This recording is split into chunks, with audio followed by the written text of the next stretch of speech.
প্রিয় দর্শক, সাজ্জাদ কাদেরের সালাম নিন। আসসালামু আলাইকুম, প্রীতি এবং শুভেচ্ছা। এই মুহূর্তে আপনাদের সামনে কথা বলতে এসেছি বঙ্গবন্ধু সহ মুক্তিযুদ্ধের নেতাদের ইউনূস সরকারের কাছে কি মুক্তিযোদ্ধার স্বীকৃতি পেতে হবে, এই প্রসঙ্গটি নিয়ে আপনাদের সামনে কথা বলবো। আপনারা জানেন যে গতকাল রাতে বাংলাদেশের প্রায় সবগুলো গণমাধ্যমে একটি সংবাদ প্রকাশিত হয়েছিল, যেটির শিরোনামটা এমন ছিল যে বঙ্গবন্ধু সহ 4 শতাধিক নেতার মুক্তিযোদ্ধার স্বীকৃতি বাতিল। এ বিষয়ে গতকালকে একটি অধ্যাদেশ জারি করা হয়েছে বলে সংবাদে বলা হয়েছিল যে মুক্তিযুদ্ধে নেতৃত্বদানকারী বঙ্গবন্ধু শেখ মুজিবুর রহমান, সৈয়দ নজরুল ইসলাম, তাজউদ্দিন আহমদ, এম মনসুর আলী, এইচ.এম. কামরুজ্জামান সহ 1970 সালে নির্বাচনে বিজয়ী 4 শতাধিক রাজনীতিবিদের যারা এমএনএ এবং এমপিএ নির্বাচিত হয়েছিলেন 70-এর নির্বাচনে, তাদের মুক্তিযোদ্ধার স্বীকৃতি বাতিল করা হয়েছে। সংবাদে আরও বলা হয়, মঙ্গলবার রাতে এ সংক্রান্ত অধ্যাদেশ জারি করা হয়। অধ্যাদেশে এসব নেতার পরিচয় মুক্তিযুদ্ধের সহযোগী হিসেবে নির্ধারণ করা হয়েছে। অধ্যাদেশ অনুযায়ী মুক্তিযুদ্ধকালীন শুধু প্রবাসী সরকারি নন, আরও 4 শ্রেণীর স্বীকৃতিপ্রাপ্ত মুক্তিযোদ্ধার পরিচয় মুক্তিযুদ্ধের সহযোগী হিসেবে নির্ধারণ করা হয়েছে। এর মধ্যে প্রথম শ্রেণীতে রয়েছেন যেসব বাংলাদেশি পেশাজীবী বিদেশি মুক্তিযুদ্ধের পক্ষে জনমত গঠন করতে ভূমিকা পালন করেছেন তারা। দ্বিতীয় শ্রেণীতে রয়েছেন মুক্তিযুদ্ধে গঠিত বাংলাদেশ মুজিবনগর সরকারের অধীনে যে কর্মচারী ছিলেন এবং দূত সহ অন্যান্য সহকারী দায়িত্ব পালন করেছেন যারা।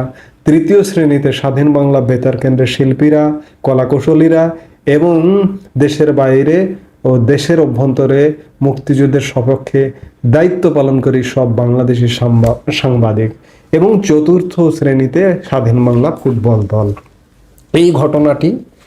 এই খবরটি আজকে সারাদিন যথেষ্ট তোলপাড় করেছিল। এই তোলপাড় করবার পরে মুক্তিযুদ্ধ বিষয়ক মন্ত্রণালয়ের উপদেষ্টা আবার পরবর্তীতে একটি সংবাদ ব্রিফ করে বলেছেন যে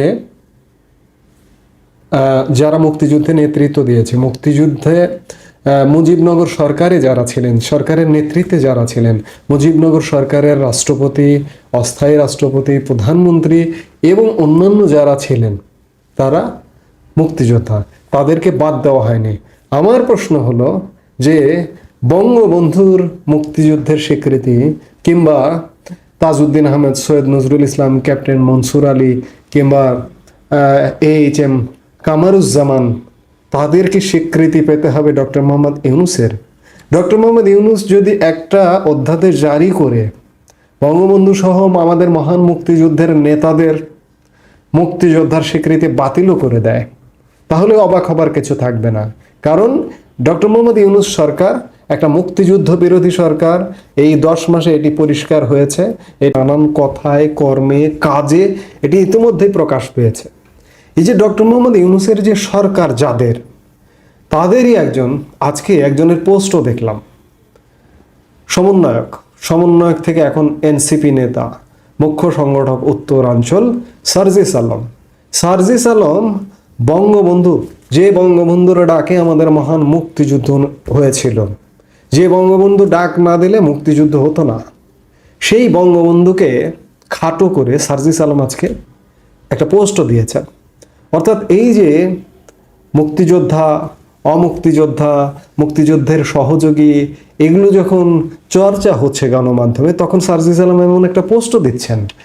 পোস্টে তিনি বঙ্গবন্ধুকে নিয়ে চরমভাবে কটূক্তি করেছেন। সার্জিস আলম লিখেছেন, মুক্তিযুদ্ধের শুরুতে ইচ্ছাকৃতভাবে পাকিস্তান সেনাবাহিনীর কাছে বন্দী হয়ে বিজয়ের পর শেষ পর্যন্ত শেখ মুজিবুর রহমান পাকিস্তানের জেলে বন্দী ছিলেন।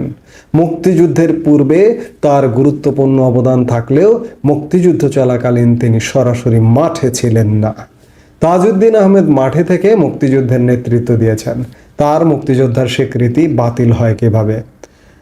বঙ্গবন্ধুর মুক্তিযোদ্ধার স্বীকৃতি বাতিলে সার্জিস আলম সম্মতি দিয়েছেন, বঙ্গবন্ধুকে ছোট করেছেন। তাজউদ্দিন আহমেদের স্বীকৃতি বাতিল হওয়াতে প্রতিবাদ করেছেন। অর্থাৎ মুক্তিযুদ্ধের যে মহানায়ক, যে মহান নেতা, তার অবদানকে খাটো করেছেন, তাজউদ্দিনকে উঁচু করেছেন। তাজউদ্দিনের জায়গায় তাজউদ্দিন, বঙ্গবন্ধুর জায়গায় বঙ্গবন্ধু। কাউকে খাটো করে কাউকে বড় করা যায় না। সার্জিস আলম, এই সার্জিস আলমরা কারা আপনারা খুব ভালো করে জানেন। এরা মুক্তিযুদ্ধ বিরোধী শক্তি। কদিন আগে এই সার্জিস আলমই একজন স্বীকৃত রাজাকার, ৭১-এর মানবতা বিরোধী অপরাধী। সেই অপরাধের মুক্তিতে এই সার্জিস আলম কি পোস্ট দিয়েছিলেন?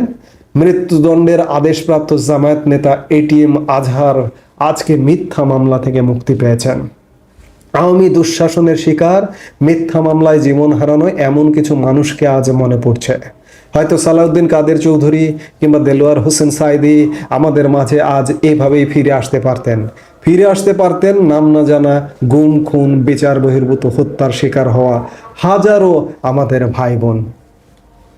এটিএম আজহারের মুক্তিতে পুলকিত হন সার্জিস আলম, আনন্দিত হন সার্জিস আলম। সালাউদ্দিন কাদের চৌধুরীর কথা তার মনে পড়ে, দেলোয়ার হোসেন সাইদির কথা মনে পড়ে, ইত্যাদি আরো অনেকের কথা মনে পড়ে।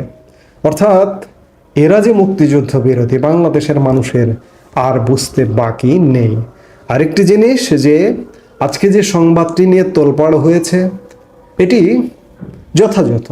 কারণ হচ্ছে এই সরকারটি যে মুক্তিযুদ্ধ বিরোধী, আমি শুরুতেই বললাম যে সত্যিকার অর্থে গ্যাজেট আকারে যদি বলে যে এই সরকারটি মুক্তিযুদ্ধের যারা নেতা তারা অপরাধী, তারা কেন পাকিস্তান ভাঙলো, আমি আজকে দিনের প্রথম ভাগে আর একটা ভিডিওতে বলেছি। উল্টো যদি তাদের বিচারের আয়োজন করে এই সরকারটি, তাহলেও অবাক হবার কিছু থাকবে না। বাংলাদেশের মানুষ আজকে সকালে এই সংবাদটি দেখার পরে এক প্রকার মেনে নিয়েছিল যে এই সরকার তো এমনটাই করবে, মেনে নিচ্ছে। কিন্তু বাংলাদেশের মানুষ আপনাদেরকে মানছে না। আপনারা মুক্তিযুদ্ধ বিরোধী, আপনারা স্বাধীনতা বিরোধী, এটি কিন্তু স্বীকৃত।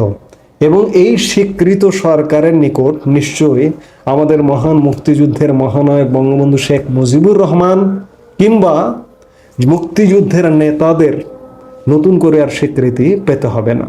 আপনারা স্বীকৃতি বন্ধ করে দেন, তারপরে বাংলাদেশের মানুষের হৃদয়ের মণিকোঠায় থাকবে মুক্তিযুদ্ধের নেতারা। এবং আপনাদের কর্মকাণ্ড মানছে না। মানুষের মন মানসিকতায় মানুষ মনে মনে ফুঁসে উঠছে। শুধুমাত্র কথা বলতে পারে না, আপনারা একটা ভয়ের সংস্কৃতি চালু করেছেন এজন্যই। এবং আজকে এমনও ঘটেছে যে এই সংবাদটি যে কোনোভাবে প্রকাশিত হয়েছে। সংবাদের কিছু কিছু জায়গায় যথার্থতা আছে। যেমন বিদেশে যারা বাংলাদেশের মুক্তিযুদ্ধের পক্ষে জনমত গঠনে ভূমিকা পালন করেছেন তাদের মুক্তিযোদ্ধা তালিকা থেকে বাদ দেওয়া হয়েছে। স্বাধীন বাংলা বেতারকাণ্ডের শিল্পী কলাকুশলীদের মুক্তিযোদ্ধার তালিকা থেকে বাদ দেওয়া হয়েছে। স্বাধীন বাংলা ফুটবল দলের খেলোয়াড়দের মুক্তিযোদ্ধা তালিকা থেকে বাদ দিয়ে সহযোগী হিসেবে সংজ্ঞায়িত করা হয়েছে। কেন? তাদেরকে তো সম্মান দেওয়া হয়েছিল। বিগত সরকার সম্মান সরাসরি মুক্তিযোদ্ধা, বীর মুক্তিযোদ্ধা হিসেবে স্বীকৃতি দিয়েছিল, কিন্তু আপনি কি তাদের সহযোগী বানাতে পারেন না। সংবাদে যেগুলো প্রকাশ হয়েছে অনেকটা সত্যতা আছে, যদিও অধ্যাদেশে কারো নাম বলা হয়নি যে বঙ্গবন্ধু কিংবা মুক্তিযুদ্ধের নেতাদের মুক্তিযোদ্ধার তালিকা থেকে বাদ দেওয়া হয়েছে। যেভাবেই হোক, একটি বিভ্রান্তি ছড়িয়েছে যে বঙ্গবন্ধু এবং মুক্তিযুদ্ধের নেতাদের মুক্তিযুদ্ধের স্বীকৃতি থেকে বাতিল করা হয়েছে। অন্যান্যটা বাতিল করেছেন, সহযোগী হিসেবে চিহ্নিত করেছেন, যার কারণে হয়তো এটিও এসেছে। যেভাবে হোক, যে কোনোভাবে হোক, বাংলাদেশের মানুষের মনে কিন্তু রেখাপাত করেছে এবং আগামী দিনে আরও বেশি রেখাপাত করবে। কারণ আপনারা মুক্তিযুদ্ধের পক্ষের শক্তি নয়, আপনারা বিপক্ষ শক্তি, বিচারাধীন মৃত্যুদণ্ডপ্রাপ্ত মুক্তিযুদ্ধ বিরোধী শক্তি। একজন যুদ্ধাপরাধীর আপনারা কদিন আগে জেল থেকে মুক্তি করে দিয়েছেন, কারামুক্তি করে দিয়েছেন। কাজেই আপনাদের এই দায় থেকে এড়ানোর কিন্তু কোনো সুযোগ নেই।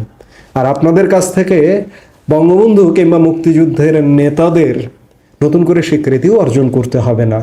বাংলাদেশের মানুষ জানে, বাংলাদেশের মানুষের হৃদয়ের মণিকোঠায় আছে মুক্তিযুদ্ধের নেতাদের স্থান। সেই স্থান কোনোভাবে নষ্ট করা যাবে না চাইলেও। এই মুহূর্তে এ পর্যন্তই। সবাই ভালো থাকুন, সুস্থ থাকুন।